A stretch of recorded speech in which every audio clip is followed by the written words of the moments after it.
आज का जो हमारा टॉपिक है वो है इंट्रोडक्शन ऑफ मैट्रिसेस। मतलब ये टॉपिक हम लास्ट टाइम स्टार्ट कर चुके थे। आज हम इसी को ही कंटिन्यू करेंगे। और हम लोगों ने क्या क्या कवर कर लिया था। हम लोगों ने मैट्रिक्स देख लिया था, व्हाट इज मैट्रिक्स, मैट्रिक्स क्या होती है। ठीक है, उसके बाद हम लोगों ने मैट्रिक्स की रिप्रेजेंटेशन देखी थी लास्ट टाइम जब हम लोगों ने स्टार्ट किया था टॉपिक। और उसके बाद हम लोगों ने फिर ऑर्डर ऑफ द मैट्रिक्स देखा था कि मैट्रिक्स का ऑर्डर क्या होता है। देन फिर हम लोगों ने सिंपल टाइप ऑफ मैट्रिसेस भी डिस्कस की थी। और उसके बाद हमने ऑपरेशंस ऑन मैट्रिसेस का टॉपिक भी डिस्कस किया था कि मैट्रिक्स के कौन कौन से ऑपरेशंस हैं, जिसमें हमने एडिशन और सब्ट्रैक्शन कर ली थी, मल्टीप्लिकेशन नहीं की थी। तो मल्टीप्लिकेशन हम लोग आज करेंगे, ठीक है। और उसके अलावा और भी ऑपरेशंस हैं वो भी डिस्कस करेंगे।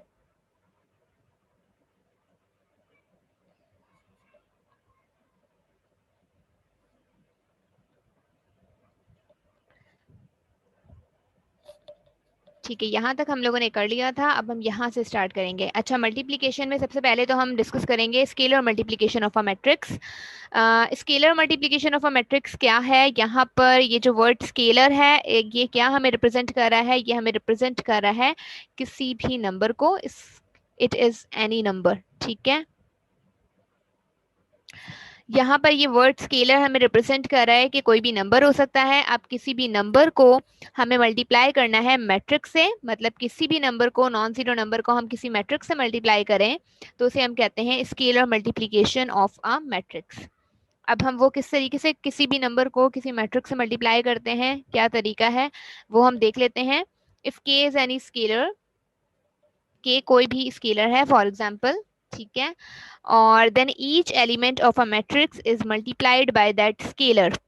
अगर के कोई भी स्केलर है और अगर उस स्केलर को हमें किसी भी मैट्रिक्स से मल्टीप्लाई करना है तो वो हम किस तरीके से करेंगे, वो हम इस तरीके से करेंगे कि जो मैट्रिक्स है उसके हर एलिमेंट को हम मल्टीप्लाई करेंगे उस स्केलर से, ठीक है। Each element of a matrix is multiplied by that scalar. Matrix का हर एलिमेंट जो है उस स्केलर से मल्टीप्लाई होगा।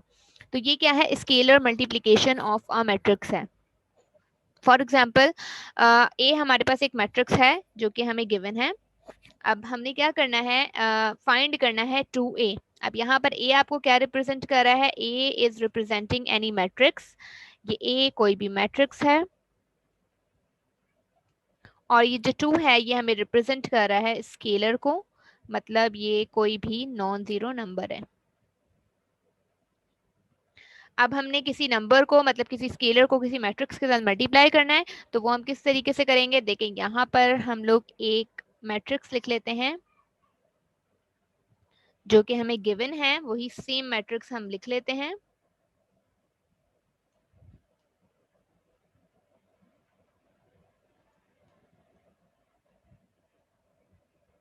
अब हमने क्या करना है, इस मैट्रिक्स को मल्टीप्लाई करना है। किससे मल्टीप्लाई करना है, 2 से मल्टीप्लाई करना है। तो हम यहाँ पर 2 यहाँ पर भी प्लेस कर देते हैं और 2 यहाँ पर भी प्लेस कर देते हैं, ठीक है। तो अब आप मल्टीप्लाई करें, देखें यहाँ पर लिखा हुआ है कि ये जो 2 है इस मैट्रिक्स के हर एलिमेंट के साथ मल्टीप्लाई होगा। तो ये 2 इस 2 के साथ मल्टीप्लाई होगा तो रिजल्ट विल बी 4। ये 2 इस 3 के साथ मल्टीप्लाई होगा तो रिजल्ट आएगा 6। और ये 2 इस 0 के साथ मल्टीप्लाई होगा तो रिजल्ट आएगा 0। अगेन 2 इस 3 के साथ मल्टीप्लाई होगा तो 6 आएगा। 2 4 के साथ मल्टीप्लाई होगा तो 8 रिजल्ट आएगा। 2 इस 5 के साथ मल्टीप्लाई होगा तो रिजल्ट विल बी 10। अगेन 2 इस 1 के साथ मल्टीप्लाई होगा तो रिजल्ट विल बी 2। ये 2 इस 1 के साथ मल्टीप्लाई होगा तो रिजल्ट विल बी 2। और ये 2 इस 0 के साथ मल्टीप्लाई होगा तो रिजल्ट विल बी 0, ठीक है। तो इस तरीके से हम किसी भी नॉन जीरो नंबर को किसी मैट्रिक्स से मल्टीप्लाई कर सकते हैं। इसी तरीके से हम लोग, यस, रोल नंबर 162, आपका कोई क्वेश्चन है।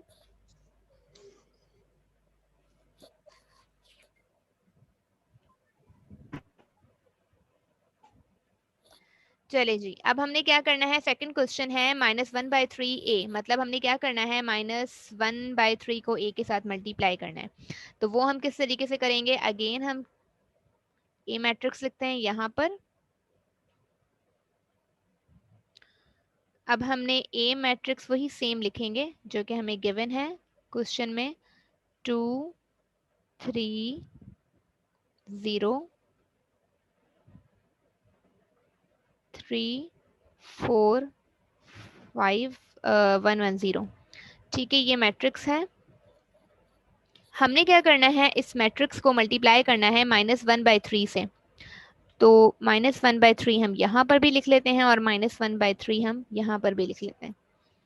ठीक है, अब अगेन स्केलर मल्टीप्लिकेशन है, -1/3 इस मैट्रिक्स के हर एलिमेंट के साथ मल्टीप्लाई होगा। तो देखें किस तरीके से मल्टीप्लाई होगा। -1/3 इस 2 के साथ मल्टीप्लाई होगा तो रिजल्ट क्या आएगा, -2/3। ठीक है, इसी तरीके से ये -1/3 इस 3 के साथ मल्टीप्लाई होगा, तो मैं यहाँ कर लेती हूँ। -1/3 अगर इस 3 के साथ मल्टीप्लाई होगा तो रिजल्ट क्या आएगा, 3 से 3 कैंसिल होगा, तो रिजल्ट आएगा -1। तो यहाँ पर -1 आ जाएगा। इसके बाद -1/3 इस 0 के साथ मल्टीप्लाई होगा तो रिजल्ट विल बी 0। -1/3 अगेन इस 3 के साथ मल्टीप्लाई होगा तो रिजल्ट क्या आएगा, -1। -1/3 इस 4 के साथ मल्टीप्लाई होगा तो रिजल्ट विल बी -4/3। -1/3 इस 5 के साथ मल्टीप्लाई होगा तो रिजल्ट क्या आएगा, -5/3। नेक्स्ट में -1/3 इस 1 के साथ मल्टीप्लाई होगा तो रिजल्ट आएगा -1/3। -1/3 इस 1 के साथ मल्टीप्लाई होगा तो सेम ही रिजल्ट आएगा, -1/3। और -1/3 इस 0 के साथ मल्टीप्लाई होगा तो रिजल्ट विल बी 0, क्योंकि 0 से कोई भी नंबर मल्टीप्लाई हो तो इट ऑलवेज गिव्स रिजल्ट 0। ठीक है, अब हम लोग नेक्स्ट पे जाते हैं। नेक्स्ट हम लोग के पास है मल्टीप्लिकेशन ऑफ 2 मैट्रिसेस, मतलब 2 मैट्रिसेस हैं, उनकी मल्टीप्लिकेशन किस तरीके से करते हैं। अब यहाँ पर किसी नंबर को हम किसी मैट्रिक्स से मल्टीप्लाई नहीं कर रहे, बल्कि हम 2 मैट्रिसेस को आपस में मल्टीप्लाई कर रहे हैं। ठीक है, तो वो हम किस तरीके से करेंगे, मतलब 2 मैट्रिसेस हैं और उन 2 मैट्रिसेस को हमने मल्टीप्लाई करना है, तो वो कैसे करेंगे देखें।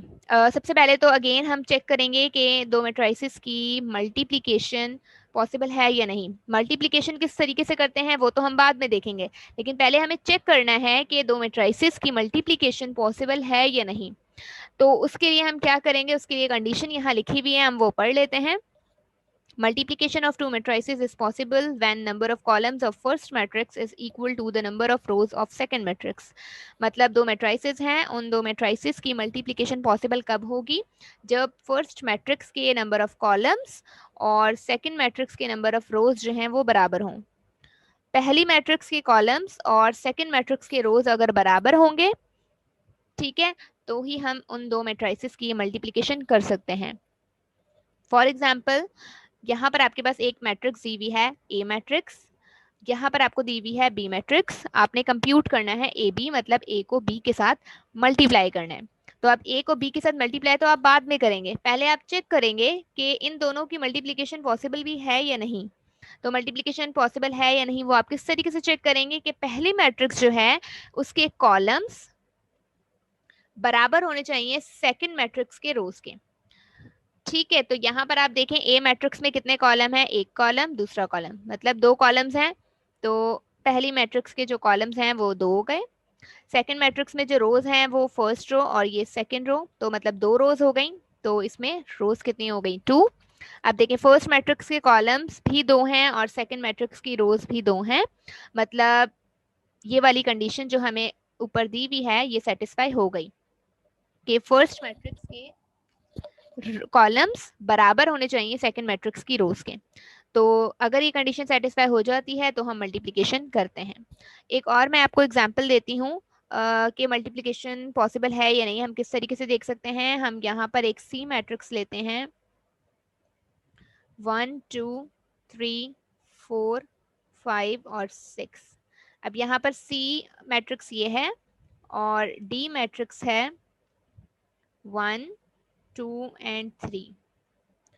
अब आप बताएं कि क्या हम C और D की मल्टीप्लिकेशन कर सकते हैं, मतलब इन दोनों की मल्टीप्लिकेशन पॉसिबल है या नहीं। मैम एक कॉलम जो है ना वो 2 है और जो रो है ना वो 1 के। C मैट्रिक्स को अगर हम देखें तो C मैट्रिक्स में आपके पास कितने कॉलम्स हैं, 2 कॉलम्स हैं और इसी तरीके से अगर डी मैट्रिक्स को हम देखें, डी मैट्रिक्स में एक रो है, तो इसीलिए इन दोनों की जो मल्टीप्लिकेशन है वो पॉसिबल नहीं है। मैम क्या नेसेसरी है कि फर्स्ट जो मैट्रिक्स आप कह रही हैं उसका कॉलम ही होना जरूरी है, रोज नहीं हो सकता इक्वल नहीं दूसरे नहीं सेकंड? नहीं, बिल्कुल भी नहीं। ये नेसेसरी है कि फर्स्ट मैट्रिक्स के कॉलम्स बराबर होने चाहिए सेकंड मैट्रिक्स की रोज के। तो ये समझे एक रूल है और ये पैटर्न है, उसी पैटर्न को हमें फॉलो करना पड़ता है, तो ये नेसेसरी कंडीशन है। ठीक है। अच्छा, अब हमने चेक कर लिया कि मैट्राइसिस की मल्टीप्लिकेशन पॉसिबल है या नहीं। तो अभी जो हमारे पास मैट्रिक्स यहाँ शो हो रही है, ए और बी मैट्रिक्स जो मैंने यहाँ शो की है, ये हमने चेक कर लिया कि इन दोनों की मल्टीप्लिकेशन पॉसिबल है। ठीक है। तो अब पॉसिबल है, तो अब क्वेश्चन ये है कि इनकी मल्टीप्लिकेशन करेंगे कैसे। मल्टीप्लिकेशन अब हम किस तरीके से करेंगे, अब हम वो देख लेते हैं। देखें, जब भी हम मल्टीप्लाई करते हैं, ठीक है, मैट्राइसिस को, तो हम क्या करते हैं, रो को कॉलम से मल्टीप्लाई करते हैं। ठीक है। अब हम मल्टीप्लिकेशन की बात कर रहे हैं, तो अब हम क्या करेंगे, रो को कॉलम वाइज मल्टीप्लाई करेंगे। तो पहले हम क्या करेंगे, फर्स्ट रो को फर्स्ट कॉलम से मल्टीप्लाई करेंगे। तो देखें, वन, ये जो वन है ये इस वन के साथ मल्टीप्लाई होगा, तो one multiply by one, then plus ये टू इस फोर के साथ मल्टीप्लाई होगा, तो टू मल्टीप्लाई बाय फोर। ठीक है।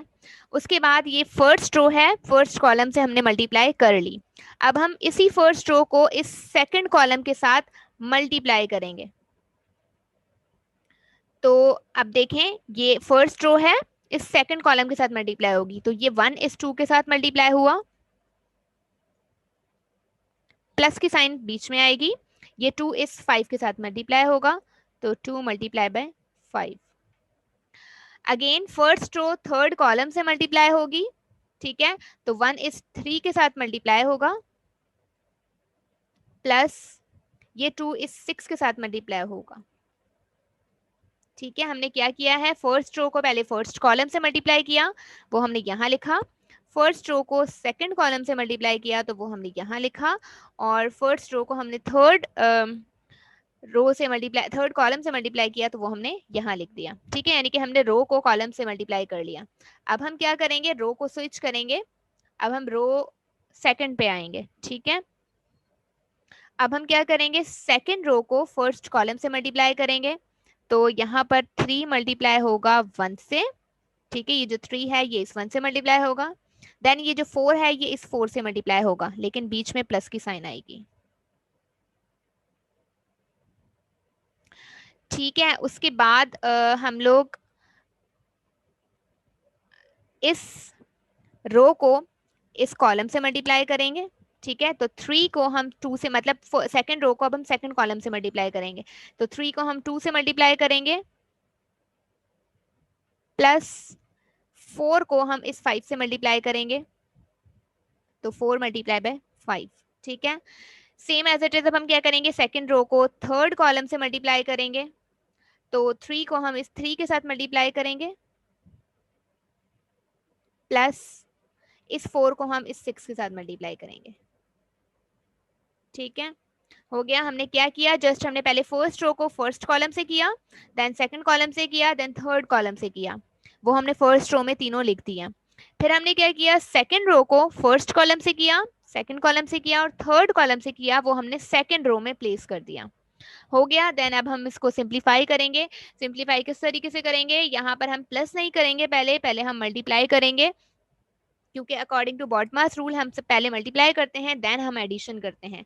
तो वन को वन से मल्टीप्लाई किया, तो result will be one, one plus two multiply by four is eight. Okay. Two one time two, plus two को फाइव से मल्टीप्लाई करेंगे तो 10 हो जाएगा। वन को थ्री से मल्टीप्लाई करेंगे तो थ्री होगा, प्लस और टू को सिक्स से मल्टीप्लाई करेंगे तो टू सिक्स टाइम 12। थ्री को वन से मल्टीप्लाई करेंगे तो थ्री, प्लस फोर को फोर से मल्टीप्लाई करेंगे तो 16। थ्री को टू से मल्टीप्लाई करेंगे तो 6 हो जाएगा, प्लस फोर को फाइव से मल्टीप्लाई करेंगे तो 20। थ्री को थ्री से मल्टीप्लाई किया 9, प्लस फोर को सिक्स से मल्टीप्लाई किया, तो रिजल्ट विल बी 24। अब हम क्या करेंगे इनको, अच्छा यहाँ पर प्लस की साइन है, हमने प्लस की साइन लगाई है। अब माइनस की साइन कब आएगी माइनस की साइन, जब आएगी जब यहाँ पर कोई भी एलिमेंट नेगेटिव आ जाए, ठीक है, तो तब माइनस की साइन आ सकती है, वरना हम प्लस की साइन ही लगाएंगे। अगर यहाँ पर कोई भी एक एलिमेंट माइनस का हो जाता है तो फिर हम यहाँ पर माइनस की साइन प्लेस करेंगे और तब वहां पर माइनस होगा। 10 plus 2 12 and 12 plus 3 is 15, 16 plus 3 is 19, ये हो जाएगा 26 और ये हो जाएगा 33। ठीक है, तो ये हमने मल्टीप्लाई कर लिया। इस तरीके से हम दो मैट्रिसेस की मल्टीप्लिकेशन करते हैं। ये हमने ए और बी मैट्रिक्स थी, इन दो मैट्रिक्स की मल्टीप्लिकेशन कर ली। ठीक है, एक और एग्जाम्पल कर लेते हैं। ये तो जो सिंपल सी एग्जाम्पल थी, मतलब 2/2 और 2/3 ऑर्डर था। मैम ये 9 होगा मैम, 8 नहीं होगा। ओके, ये 9 होगा। तो अब हम क्या करते हैं, अब हम एक और एग्जांपल सॉल्व करते हैं। यहाँ पर आपके पास एक मैट्रिक्स दी हुई है ए मैट्रिक्स और बी मैट्रिक्स आपको दी हुई है ये मैट्रिक्स। ठीक है, हमने क्या करना है, इन दोनों मैट्रिक्स को कंप्यूट करना है, मतलब ए बी और बी ए को कंप्यूट करना है। पहले हम क्या करेंगे, ए को बी के साथ मल्टीप्लाई करेंगे, देन फिर हम क्या करेंगे, बी को ए के साथ मल्टीप्लाई करेंगे। मैं आपको जस्ट एक ये वाला करवाऊंगी और ये वाला जो है वो आप खुद करेंगे। अच्छा, ए को बी के साथ मल्टीप्लाई करेंगे तो रिजल्ट आपका चेंज आएगा, बी को ए के साथ मल्टीप्लाई करेंगे तो रिजल्ट आपका चेंज आएगा, क्योंकि यहाँ पर एक ए जो है अलग मैट्रिक्स है, बी अलग मैट्रिक्स है, तो इसीलिए इन दोनों का आंसर जो है, रिजल्ट जो है चेंज आएगा। मतलब ये दोनों सेम नहीं है। यहाँ पर आप ए मैट्रिक्स को पहले लिखेंगे और बी मैट्रिक्स को बाद में लिखेंगे, और यहाँ पर आप बी मैट्रिक्स को पहले लिखेंगे और ए मैट्रिक्स को बाद में लिखेंगे, तो दोनों में डिफरेंस है। तो जस्ट हम ये करेंगे, तो देखें किस तरीके से करते हैं हम। यहाँ पर आपके पास ए मैट्रिक्स है और बी मैट्रिक्स है, इन दोनों को मल्टीप्लाई करना है। तो पहले आप चेक करेंगे कि इनकी मल्टीप्लिकेशन पॉसिबल है या नहीं। तो हम किस तरीके से चेक करते हैं कि फर्स्ट मैट्रिक्स के जो कॉलम्स हैं वो बराबर होने चाहिए सेकंड मैट्रिक्स की रोज के, क्योंकि हम ए को बी के साथ मल्टीप्लाई कर रहे हैं। तो यहाँ पर अगर आप देखें कितने कॉलम्स हैं, first column, second column and third column, तो 3 कॉलम्स आ गए। और अगर हम रोज की बात करें तो first row, second row and third row, मतलब 3 ही रोज हैं। तो 3 कॉलम्स और रोज भी कितनी है, 3 रोज, मतलब फर्स्ट मैट्रिक्स के कॉलम्स बराबर हैं सेकंड मैट्रिक्स की रोज के। इट मींस कि इनकी मल्टीप्लिकेशन पॉसिबल है। तो अब हम मल्टीप्लाई कर सकते हैं। मल्टीप्लाई किस तरीके से करेंगे, वही सेम प्रोसेस होगा। फर्स्ट मैट्रिक्स, फर्स्ट रो को पहले हम चूज करेंगे, फर्स्ट रो को पहले हम फर्स्ट कॉलम से मल्टीप्लाई करेंगे। तो देखें, 2 को हम 6 से मल्टीप्लाई करेंगे, 3 को हम 5 से मल्टीप्लाई करेंगे, 1 को हम 2 से मल्टीप्लाई करेंगे। ठीक है, हो गया, फर्स्ट रो को फर्स्ट कॉलम से कर लिया। देन फिर हम क्या करेंगे, फर्स्ट रो को सेकंड कॉलम से मल्टीप्लाई करेंगे। तो 2 को 10 से मल्टीप्लाई किया, 3 को 8 से मल्टीप्लाई किया और 1 को 7 से मल्टीप्लाई किया। ठीक है, नेक्स्ट में हम क्या करेंगे, अगेन फर्स्ट रो ही रहेगी, रो सेम रहेगी। अब हम कॉलम चेंज करेंगे, अब हम थर्ड कॉलम से मल्टीप्लाई करेंगे। तो 2 को 1 से मल्टीप्लाई करेंगे, 3 को 3 से मल्टीप्लाई करेंगे और 1 को 2 के साथ मल्टीप्लाई करेंगे और यहाँ पर हम प्लेस कर देंगे। ठीक है, ये चीज हो गई। अब हमने क्या करना है, फर्स्ट रो को हमने फर्स्ट कॉलम से भी कर लिया, सेकंड कॉलम से भी कर लिया और थर्ड कॉलम से भी कर लिया। अब हम रो चेंज कर देंगे, अब हम सेकंड रो पे आ जाएंगे, क्योंकि हमने फर्स्ट रो से तीनों कॉलम्स को मल्टीप्लाई कर लिया है। तो अब हम सेकंड रो से फर्स्ट कॉलम को मल्टीप्लाई करेंगे, तो वो हम यहाँ प्लेस करेंगे।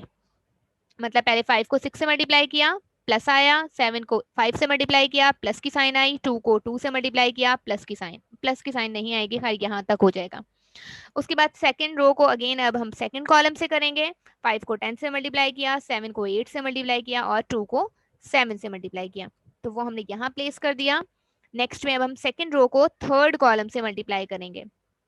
तो 5 को 1 से मल्टीप्लाई किया, 7 को 3 से मल्टीप्लाई किया और 2 को 2 से मल्टीप्लाई किया, तो वो हमने यहाँ प्लेस कर दिया। ठीक है, नेक्स्ट अब हम क्या करेंगे, अगेन अब हम रो स्विच करेंगे। अब हम सेकंड रो को मल्टीप्लाई नहीं करेंगे, अब हम थर्ड रो पे आ जाएंगे। तो थर्ड रो हमारे पास ये है। अब हम थर्ड रो को फर्स्ट कॉलम से मल्टीप्लाई करेंगे, यानी कि 8 को 6 के साथ, 6 को 5 के साथ और 4 को 2 के साथ मल्टीप्लाई करके इनके बीच में प्लस की साइन लगाएंगे। अब हम थर्ड रो को सेकंड कॉलम से मल्टीप्लाई करेंगे, तो 8 10 से मल्टीप्लाई होगा, 6 8 से मल्टीप्लाई होगा और 4 7 से मल्टीप्लाई होगा और इनके बीच में प्लस की साइन आ जाएगी। और इसी तरीके से थर्ड रो थर्ड कॉलम से मल्टीप्लाई होगी, यानी कि 8 1 के साथ मल्टीप्लाई, 6 3 के साथ मल्टीप्लाई और 4 2 के साथ मल्टीप्लाई होगा और वो हमने यहाँ प्लेस कर दिया। ठीक है, नेक्स्ट पे क्या करेंगे, जस्ट हम इनको सिंप्लीफाई करेंगे। 2 को 6 के साथ मल्टीप्लाई करें 12 आएगा, प्लस 3 को 5 के साथ मल्टीप्लाई करें 15 आएगा, प्लस 1 को 2 के साथ मल्टीप्लाई करें तो रिजल्ट आएगा 2। यहाँ पर आप 5 को 6 के साथ मल्टीप्लाई करें 30, प्लस 7 5 टाइम 35, प्लस 2 2 टाइम 4, 8 को 6 से किया तो 48, प्लस 6 5 टाइम 30, प्लस 4 2 टाइम 8। हो गया ये। अब इस वाले पे आ जाएं, कॉलम पे 2 को 10 से मल्टीप्लाई करेंगे 20, प्लस 3 को 8 से मल्टीप्लाई करेंगे तो 24, प्लस 1 को 7 से मल्टीप्लाई करेंगे 7, 5 को 10 से मल्टीप्लाई करेंगे 50, 7 को 8 से मल्टीप्लाई करेंगे तो 56 एंड 7 को 2 से मल्टीप्लाई करेंगे तो 14। 8 को 10 से मल्टीप्लाई करें तो 80, प्लस 6 8 टाइम 48 और 4 7 टाइम 28। यहाँ पर थर्ड कॉलम पे आ जाएं अब आप, तो 2 को 1 से मल्टीप्लाई करेंगे तो 2, plus 3 3 time 9, plus 2 1 time 2, 5 1 time 5, plus 7 3 time 21, plus 2 2 time 4। यहाँ पर 8 1 टाइम 8 हो जाएगा, प्लस 6 3 टाइम 18 हो जाएगा और 4 2 टाइम 8 हो जाएगा। ठीक है, ये हमने कर लिया, मल्टीप्लाई कर लिया। अब हम क्या करेंगे, अब हम इन तीनों नंबर्स को ऐड करेंगे। तो मैं यहाँ पर डायरेक्ट रिजल्ट लिख रही हूँ। इन तीनों नंबर्स को ऐड करेंगे तो 29 आएगा, इन तीनों को ऐड करेंगे तो 69 आएगा और इन तीनों को ऐड करेंगे तो 86 आएगा। ठीक है, इन तीनों को ऐड करेंगे तो इधर आएगा 51, इन तीनों को ऐड करें तो यहाँ आएगा 120 और अगर इन तीनों को ऐड करेंगे तो आएगा 156। ठीक है, इसी तरीके से हम इन तीनों को ऐड करेंगे नंबर्स को तो आएगा 13, यहाँ आएगा 30 और यहाँ आएगा 34। ठीक है, तो ये क्या है, मल्टीप्लिकेशन है दो मैट्रिसेस की, कि दो मैट्रिसेस हैं उनको मल्टीप्लाई किस तरीके से कर सकते हैं। मैम यस, मैम किसी एक डिजिट में माइनस की सिंबल हो तो आप माइनस कर लें, मतलब वहां पर फिर प्लस के बजाय माइनस हो जाएगा। यहाँ अच्छा पर मैम जैसे यहाँ पर अगर आपके पास अगर हम एक डिजिट यहाँ पर माइनस कर देते हैं, जैसे ये 2 जो है ये माइनस का है। ठीक है, अब सिर्फ जी मैम इसको हम माइनस का करते हैं, तो ये माइनस का 2 इस 6 से मल्टीप्लाई होगा तो यहाँ पर देखें ये माइनस हो जाएगा। ठीक है, जी और मैम ये -2 टाइम 16 हो जाएगा, -2 6 टाइम 12 हो जाएगा, तो ये माइनस का 12 हो जाएगा। तो अब देखें माइनस का 12 प्लस का 15, क्या आंसर आता है? माइनस का 12 प्लस 15 कितने होते हैं? प्लस 3 3 होते, थ्री प्लस का 3। ठीक है, प्लस का 3 और प्लस का 2 प्लस होंगे तो प्लस का 5 आंसर आएगा। तो फिर यहाँ पर 29 नहीं आएगा, यहाँ पर फिर 5 आंसर आएगा। ठीक है, ठीक है मैम तो नेगेटिव साइन हो तो आप माइनस करें, प्लस की साइन है तो आप प्लस ही करें। ओके, तो अब हम आगे चलते हैं ट्रांसपोज ऑफ अ मैट्रिक्स पर। अब ट्रांसपोज ऑफ अ मैट्रिक्स क्या है, ये भी बहुत सा सिंपल सा टॉपिक है। इसमें हम क्या करते हैं, the matrix obtained by interchanging its rows and columns. Transpose में हम क्या करते हैं, रोज को कॉलम्स में इंटरचेंज कर देते हैं और कॉलम्स को रोज में इंटरचेंज कर देते हैं। ठीक है, अब वो हम किस तरीके से करते हैं वो हम देख लेते हैं एग्जाम्पल के थ्रू, लेकिन इसको हम डिनोट किस तरीके से करते हैं, इसको हम ए ट्रांसपोज इस तरीके से डिनोट करते हैं। मतलब जो भी मैट्रिक्स है उसका हम ट्रांसपोज ले रहे हैं, उस मैट्रिक्स को लिखेंगे और उस मैट्रिक्स के ऊपर हम ये स्मॉल टी लगा देंगे और ये हमें डिनोट करता है कि हमने ट्रांसपोज लिया है। तो अगर किसी भी मैट्रिक्स का हमें ट्रांसपोज लेना है तो हम क्या करेंगे, पहले तो एक मैट्रिक्स सपोज कर लेते हैं। वो मैट्रिक्स क्या होगी, 1 2 3, और यहाँ पर हम ले लेते हैं 4, 5 एंड 6। ठीक है, और ये ए मैट्रिक्स है। अब हमने क्या करना है, इस मैट्रिक्स का ट्रांसपोज लेना है। तो इस मैट्रिक्स का ट्रांसपोज हम किस तरीके से लेंगे, जस्ट हम क्या करेंगे, रोज को कॉलम्स में चेंज कर दें या फिर कॉलम्स को रोज में चेंज कर दें। तो यहाँ पर आपके पास रो है 1 2 3, तो इसको हम कॉलम में चेंज कर देते हैं। ठीक है, सिमिलरली ये एक रो है 4 5 6, तो इसको भी हम क्या करते हैं, कॉलम में चेंज कर देते हैं। तो ये आपके पास हो गया ए ट्रांसपोज। ठीक है, तो इस तरीके से हम किसी भी मैट्रिक्स का ट्रांसपोज ले सकते हैं। एक और मैट्रिक्स हम सपोज कर लेते हैं और उसका हम ट्रांसपोज लेते हैं। यहाँ पर है एक मैट्रिक्स 1 2 3। ठीक है, 1 2 3 है, इस मैट्रिक्स का हमने क्या करना है, ट्रांसपोज लेना है। तो किस तरीके से लेते हैं, मैंने आपको बताया कि आप क्या करें, जस्ट सिंपल रोज को कॉलम में चेंज कर दें। तो आपके पास एक ही रो है 1 2 3, तो आप इसको क्या कर दें, कॉलम में चेंज कर दें। ठीक है, यस, रोल नंबर 138,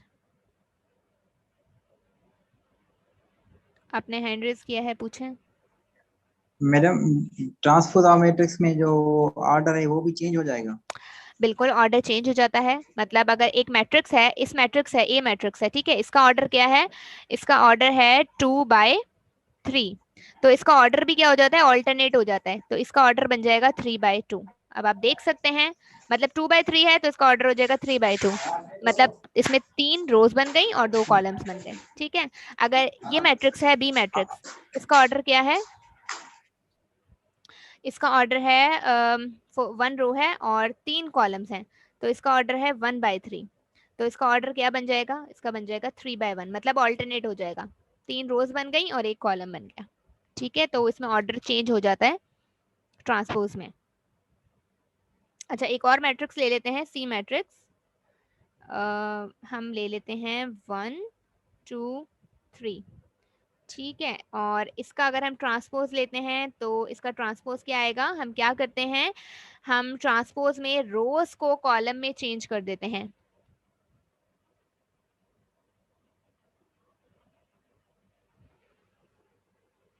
रोज को हम कॉलम में किस तरीके से चेंज करते हैं, अब देखें, ये फर्स्ट रो है तो इसको हमने फर्स्ट कॉलम बना दिया, ये सेकंड रो है तो इसको हमने सेकंड कॉलम बना दिया, ये थर्ड रो है तो इसको हमने थर्ड कॉलम बना दिया।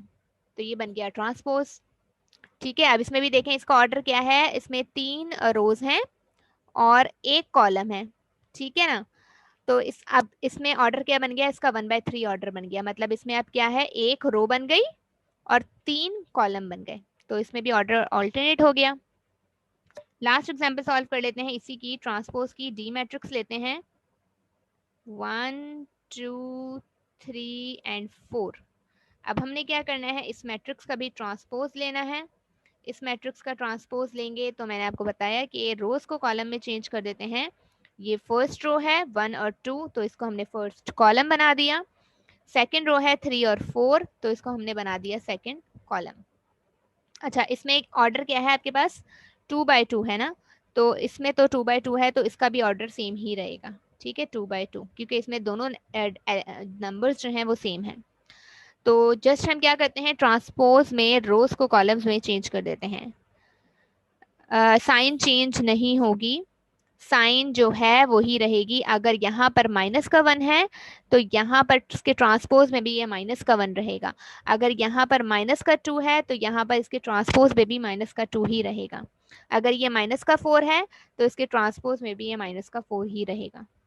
ट्रेस ऑफ द मैट्रिक्स क्या है, द सम ऑफ, यहाँ पर एक वर्ड मिस हो गया है, यहाँ पर मेन डायगोनल आएगा। ठीक है, अब क्या है, इसकी पहले डेफिनेशन पढ़ लेते हैं कि किसी भी मैट्रिक्स का हम ट्रेस किस तरीके से फाइंड करते हैं। डेफिनेशन क्या है, the sum of main diagonal elements of a matrix is called the trace of a matrix. मतलब जो किसी भी मैट्रिक्स में जो मेन डायगोनल होता है, उन डायगोनल एलिमेंट्स का हम सम लेते हैं तो वो हमारे पास क्या होता है, ट्रेस ऑफ द मैट्रिक्स। तो सबसे पहले हमें पता होना चाहिए कि मेन डायगोनल क्या होता है, मेन डायगोनल क्या होता है या प्रिंसिपल डायगोनल क्या होता है, मैंने एक्सप्लेन किया था। अच्छा, ये मैंने एक मैट्रिक्स लिखी है, ए मैट्रिक्स। अब इस ए मैट्रिक्स में आप मुझे बताएं कि मेन डायगोनल कौन सा है, या मेन डायगोनल के एलिमेंट्स आप मुझे बताएं। 152 हो गए मैम। 152 बाकी सब 0। 125 152 152 ठीक है, ठीक है। अच्छा, अब यहाँ पर ए मैट्रिक्स है। इस ए मैट्रिक्स में जो मेन डायगोनल है वो आपको पता है कि मेन डायगोनल कौन सा है, वो ये रहा 152 वाला। ठीक है, मेन डायगोनल हम किससे कहते हैं, मेन डायगोनल सबसे बिगेस्ट डायगोनल होता है किसी भी मैट्रिक्स में। जो बड़ा डायगोनल होता है किसी भी मैट्रिक्स में उससे हम मेन डायगोनल कहते हैं। अब देखें, इस मैट्रिक्स में और भी डायगोनल है। इस मैट्रिक्स में अगर आप देखें 2 और 6 वाला भी एक डायगोनल है, इसी तरीके से 4 और 4 वाला भी ये डायगोनल है, लेकिन ये मेन डायगोनल नहीं है। क्यों नहीं है ये मेन डायगोनल? क्योंकि ये सबसे बड़ा डायगोनल नहीं है। इससे बड़ा डायगोनल यहाँ इसी मैट्रिक्स में एग्जिस्ट करता है, तो इसीलिए हम इसको मेन डायगोनल कहेंगे। 2 और 6 और 4 और 4 वाले को मेन डायगोनल नहीं कहेंगे। ठीक है, तो मेन डायगोनल आपके पास ये आ गया। यस, 102।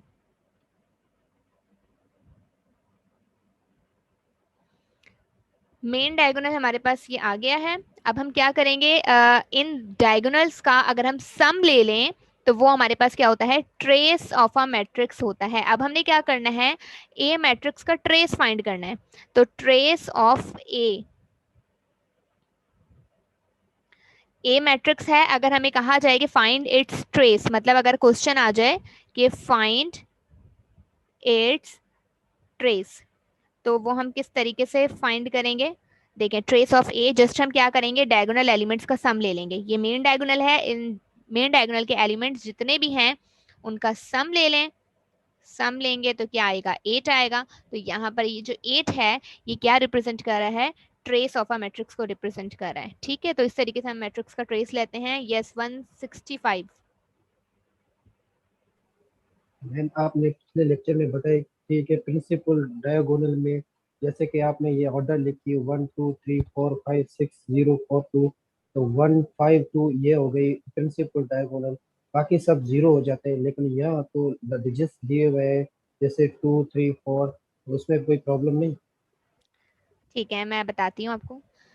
यहाँ पर मैंने बताया था प्रिंसिपल डायगोनल क्या होता है, ये मेन डायगोनल होता है। वो मैंने आपको बताया था डायगोनल मैट्रिक्स क्या होती है। डायगोनल मैट्रिक्स क्या होती है, डायगोनल मैट्रिक्स ऐसी मैट्रिक्स होती है जिसमें जो मेन डायगोनल होता है उस मेन डायगोनल के एलिमेंट्स के अलावा बाकी तमाम एलिमेंट्स 0 होते हैं। ठीक है, तो वो डायगोनल मैट्रिक्स होती है। ये एक मैट्रिक्स है, एक मैट्रिक्स का स्ट्रक्चर है जिसमें ये जो मेन डायगोनल है, इस मेन डायगोनल के एलिमेंट के अलावा सारे के सारे एलिमेंट 0 होते हैं, तो it is called diagonal matrix. ठीक है, ये जस्ट एक टाइप ऑफ मैट्रिक्स है। अब जब हमें ट्रेस फाइंड करना है तो ट्रेस फाइंड करने के लिए तो जरूरी थोड़ी है हमारे पास डायगोनल मैट्रिक्स हो। यहाँ पर मैंने मेंशन थोड़ी किया हुआ है, मैंने जस्ट मैट्रिक्स मेंशन किया है। अब वो मैट्रिक्स डायगोनल मैट्रिक्स भी हो सकती है, वो मैट्रिक्स डायगोनल मैट्रिक्स के अलावा कोई भी मैट्रिक्स हो सकती है। हर मैट्रिक्स में किसी ने कोई भी मैट्रिक्स हो उसमें प्रिंसिपल डायगोनल हो, तो हम क्या करेंगे, किस तरीके से ट्रेस लेंगे, उन प्रिंसिपल डायगोनल के एलिमेंट्स का हम जस्ट सम ले लेंगे। ठीक है, तो यहाँ पर मैंने पर्टिकुलरली मेंशन नहीं किया कि वो डायगोनल मैट्रिक्स ही होगी, जस्ट मैट्रिक्स हो सकती है और वो कोई भी हो सकती है।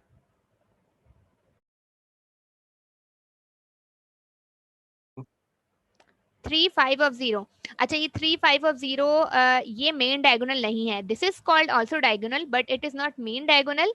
मेन डायगोनल आपका यही होगा। ठीक है, मतलब जो लेफ्ट साइड से होगा।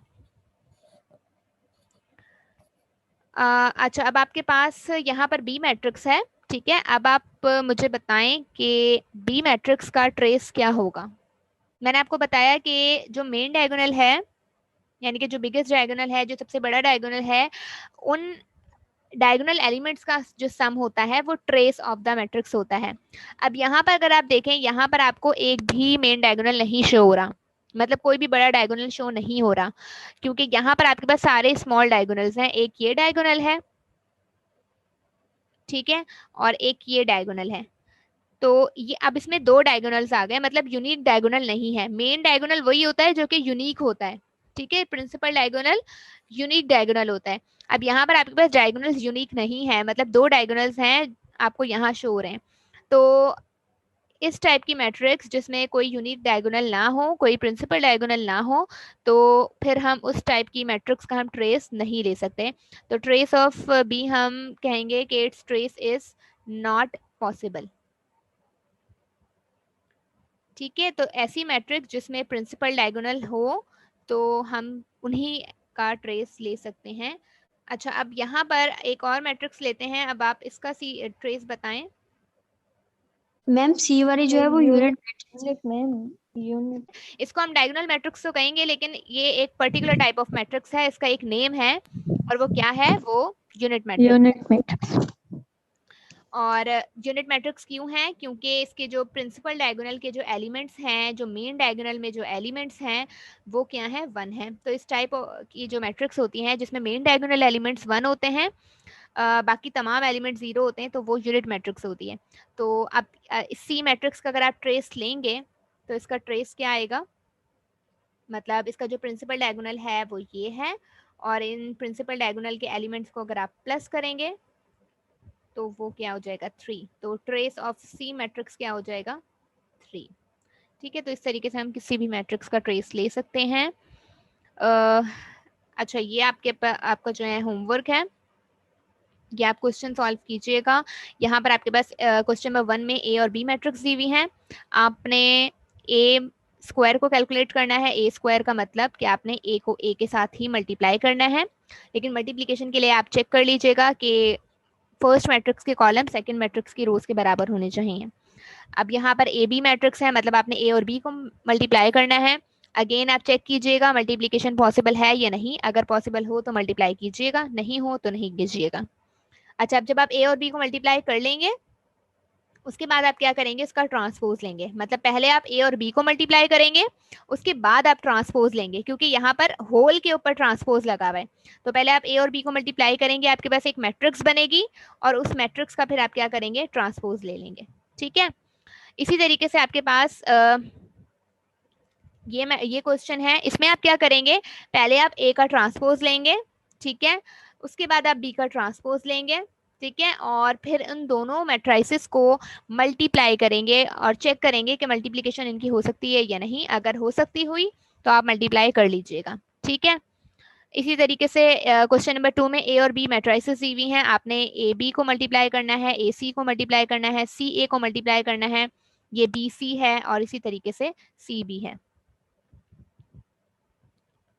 ठीक है, तो अब ए सी है और सी ए है। अब ये दोनों क्वेश्चन डिफरेंट हैं, मतलब यहाँ पर आप ए को सी के साथ मल्टीप्लाई करेंगे, यानी कि पहले ए मैट्रिक्स लिखेंगे फिर सी मैट्रिक्स लिखेंगे, और यहाँ पर आप पहले सी मैट्रिक्स लिखेंगे और ए मैट्रिक्स लिखेंगे, और तब चेक करेंगे कि इनकी मल्टीप्लिकेशन पॉसिबल है या नहीं। तो इट्स योर होमवर्क। मैम ये जो माइनस वाली आई थी बीच में ऑर्डर, जी, किसमें? ये जो आए थे ना ऑर्डर -2 -3 -4, तो इनका हम कैसे मतलब सॉल्व करें? ये सी नंबर वाली में नहीं है, दो -2 -3 -4, जी बिल्कुल। तो मतलब इसको हम कैसे मल्टीप्लाई करेंगे? जैसे हम पहले इन्हें ब्रैकेट में लिखी। जी बिल्कुल, ब्रैकेट में रखेंगे, और उसके बाद फिर आप अगर ऐड हो रहा है तो ऐड कर दें, सब्ट्रैक्ट हो रहा है तो सब्ट्रैक्ट कर लें। ये मैम PDF क्वेश्चन नंबर 3 आपके पास होगी? मैम क्वेश्चन नंबर 3 समझाना ma'am. Yes, question number 3 and 4। Question number 3 and 4 कौन सा वाला? ये वाले क्वेश्चन में जो ए वाले मैम, ये वाला तो आप देखें। सबसे पहले आप क्या करेंगे? इस क्वेश्चन में आप ए और बी को मल्टीप्लाई कर लेंगे, ठीक है। ए और बी को मल्टीप्लाई करने के बाद आपके पास कोई ना कोई एक मैट्रिक्स बनेगी, ठीक है, कोई ना कोई एक रिजल्ट आएगा जो कि इस मैट्रिक्स फॉर्म में ही आएगा। आप क्या करेंगे? उस रिजल्ट का आप ट्रांसपोज ले लेंगे। ट्रांसपोज लेने कैसे लेंगे? आप रो को कॉलम में चेंज कर देंगे, तो ये उसका ट्रांसपोज हो जाएगा, ठीक है। तो ये 3 है। अब 4 में आप क्या करेंगे? 4 वाले में आप पहले ए मैट्रिक्स है इसका ट्रांसपोज लेंगे, ठीक है। उसके बाद आप क्या करेंगे? बी मैट्रिक्स का ट्रांसपोज लेंगे। इन दोनों का जो भी आंसर आएगा ट्रांसपोज लेने के बाद फिर उनको आपस में आप मल्टीप्लाई करेंगे, ठीक है। अच्छा, ये फर्स्ट ये दोनों क्वेश्चंस जो हैं वो मैंने फर्स्ट ईयर मैथमेटिक्स की बुक में से दिए हैं। तो इसके आंसर्स अगर आपको वेरीफाई करने हो तो आप फर्स्ट ईयर मैथमेटिक्स की बुक से आंसर वेरीफाई कर सकते हैं, ठीक है, वहां पर आंसर्स भी दिए हैं। मैम यस मैम आपसे क्वेश्चन पूछना था कॉम्प्लेक्स नंबर के बारे से। जी पूछें। मैम इसमें हमेशा नेसेसरी होता है ना कि पहले हम लोग रियल नंबर लिखते हैं उसके बाद इमेजिनरी नंबर लिखते हैं ना? जी बिल्कुल। मैम लेकिन फर्स्ट ईयर की मैथमेटिक्स बुक के अंदर एक क्वेश्चन है उसमें लिखा हुआ है 2 आर उसके बाद 1 लिखा हुआ है। कोई तो बात ये नहीं, गलत देखें है? नहीं नहीं वो भी गलत नहीं है, क्योंकि देखें या अगर किसी नंबर है, कोई नंबर लिखा हुआ है 2+4 लिखें या आप 4+2 लिखें, आंसर तो सेम ही आता है, मतलब दोनों का मतलब तो एक ही है। तो इसी तरीके से आप भले x प्लस आयोटा वाई लिखें या आयोटा वाई आप पहले लिख दें और बाद में x लिख दें तो कोई मसला नहीं है। लेकिन ये एक स्टैंडर्ड पैटर्न है कि स्टैंडर्ड पैटर्न में हम पहले रियल नंबर लिखते हैं और बाद में हम मतलब इमेजिनरी पार्ट लिखते हैं। बट ये स्टैंडर्ड है, लेकिन हम इस तरीके से भी लिख सकते हैं, कोई मसला नहीं है।